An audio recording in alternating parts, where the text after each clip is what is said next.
दोस्तों, कोशिश कर हर चीज़ का हल निकलेगा।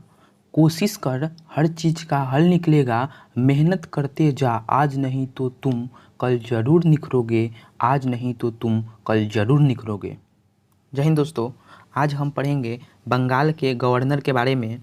सबसे पहले दोस्तों, ब्रिटिश गवर्नर हुआ करता था। उसके बाद आया गवर्नर जनरल का पद। उसके बाद दोस्तों वायसराय का।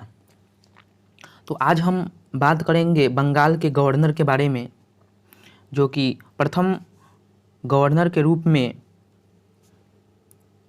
लॉर्ड क्लाइव आते हैं, जो कि 1757 से लेकर 1760 ईस्वी तक प्लासी के युद्ध के विजय होने के बाद बंगाल के प्रथम गवर्नर के रूप में लॉर्ड क्लाइव को नियुक्त किया जाता है।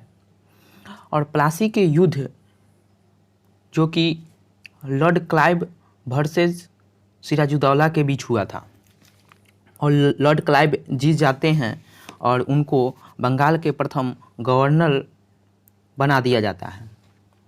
और दोस्तों, लॉर्ड क्लाइव के समय में ही 1766 ईस्वी में श्वेत विद्रोह हुआ था, जो कि श्वेत विद्रोह था मुंगेर और इलाहाबाद के अंग्रेज अधिकारी ने इस अवज्ञा का विरोध किया।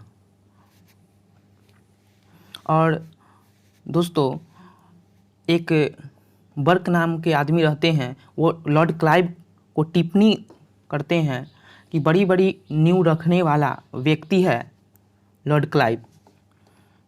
और दूसरा व्यक्ति जो परस्पियर रहता है, जो कि लॉर्ड क्लाइव को कहता है भविष्य का अग्रदूत है।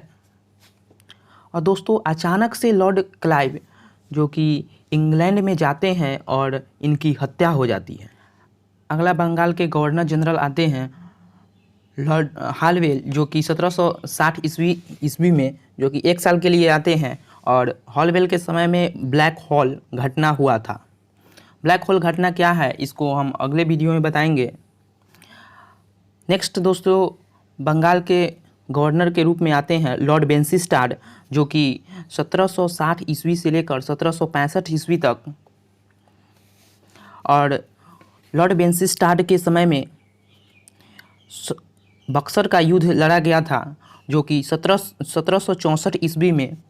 और बक्सर के युद्ध के समय अंग्रेज के तरफ से अंग्रेज के हेक्टर मुनरो, जो कि नेतृत्व कर रहे थे। नेक्स्ट है दोस्तों, गवर्नर के रूप में लॉर्ड क्लाइव आते हैं। फिर से 2 वर्ष के लिए आते हैं पुनः 1765 ईस्वी से लेकर 1767 ईस्वी तक। और युद्ध के पश्चात, बक्सर के युद्ध के पश्चात 2 वर्ष के लिए लॉर्ड क्लाइव आते हैं। और लॉर्ड क्लाइव जब आते हैं तो बंगाल में द्वैत शासन लगा देते हैं, जो कि द्वैत शासन 1765 ईस्वी से लेकर 1772 ईस्वी तक चलता है। और वारेन हेस्टिंग आकर इसको हटा देते हैं। दोस्तों, समझें कि द्वैत शासन क्या है।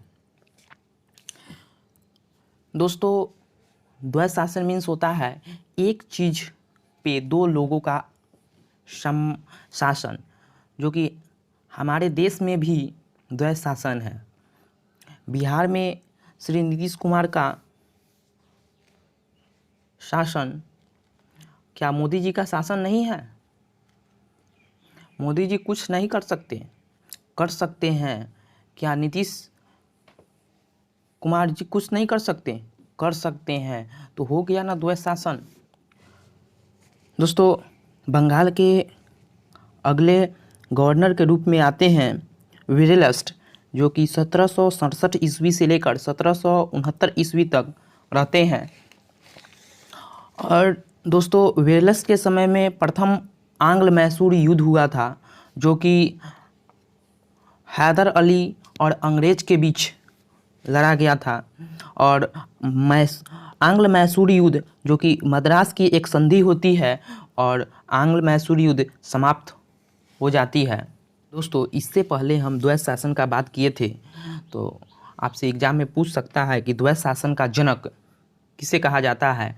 तो द्वैत शासन का जनक लियोनिक कार्टियर को कहा जाता है, जो कि लॉर्ड क्लाइव पुनः 2 वर्ष के लिए बक्सर के युद्ध के बाद आते हैं और द्वैत शासन लगा देते हैं बंगाल में।